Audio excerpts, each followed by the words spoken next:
Eddie, can I start with your reaction to the record audience for women's boxing of 1.5 million on DAZN? Yeah, fantastic. I mean, DAZN don't often release viewing figures. I push them to do it a lot because their numbers are significant now, particularly in the US and the UK. And I just felt that coming off the back of that fight, we should be screaming from the rooftops in terms of the success of it through its viewership. So they did that, obviously 1.5, the bulk of those numbers coming from the US and the UK and Ireland, and a massive success. And it shows that it works. It shows that women's boxing is not something that we're just pushing because we think it's different and it's a good look. It's working. And that's very important for the long-term sustainability of it. Is that a record or close to a record for boxing on DAZN? Yeah, close to. I mean, obviously every market's different. So that was a record for viewership in Ireland, for example. Yeah. Bigger than the Conlan Wood fight, etc. And US, no, but a big number from the US as well. So every market's different, but certainly in Ireland it was a record. And don't forget, it was 3:30 a.m. in the morning. So, it was exceptional viewership, particularly considering the timing. That came very soon after Fury Whyte. Have you heard anything about the figures for that? I haven't, no. Good question, actually. It hasn't really been discussed, which generally means it didn't do very well. Because when it done well, you just tell everyone. On the subject of Whyte, have you spoken to him about his future and what his next move is? Yeah, I spoke to him today.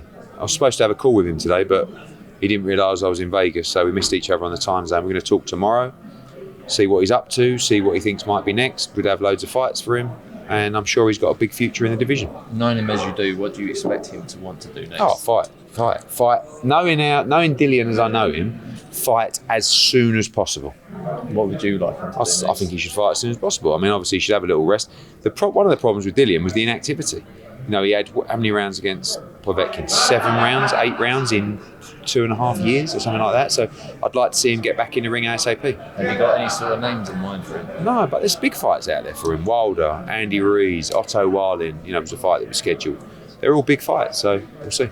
The so-called bet with Jake Paul. How seriously were you up for that? Well, I knew that we'd have a problem because as a promoter, you shouldn't really bet on your own fight. But also, he put me in a position where I had to take it because it was starting to get embarrassing not shaking his hand. So we were just having banter really, where he said, "I'll bet you all my jewellery." I said, "What's that? 10 grand?" And he said, "It's $500,000." I said, "Well, why not make it $1 million?" And he went, "Bet." I thought, "Oh Jesus!" So I had to have the bet. But then when we went to paper it, I spoke to our head counsel, and he was like, "Not really in this state." So I said to Jake, "Let's just do something different, which we're going to come back to, and just do something that's a little bit of fun." But I wish we would have papered it now, really.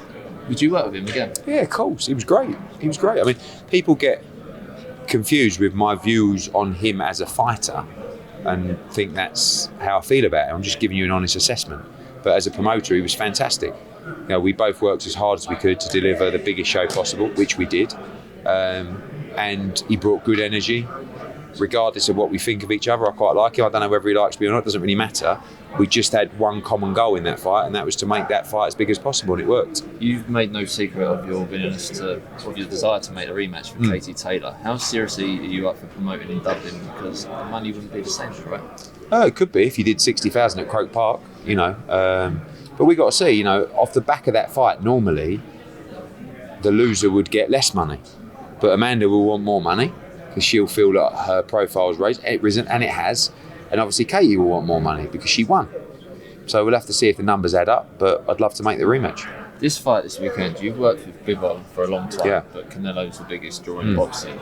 As a promoter, having worked with both, who do you want to win? I'm closer with Canelo. I have a closer relationship.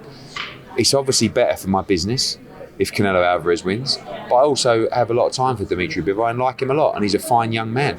So what you do is you give these guys the opportunity, you make the fight, and you say, good luck to both, may the best man win. Honestly, if Bivol was to win the fight, probably sets up a huge rematch.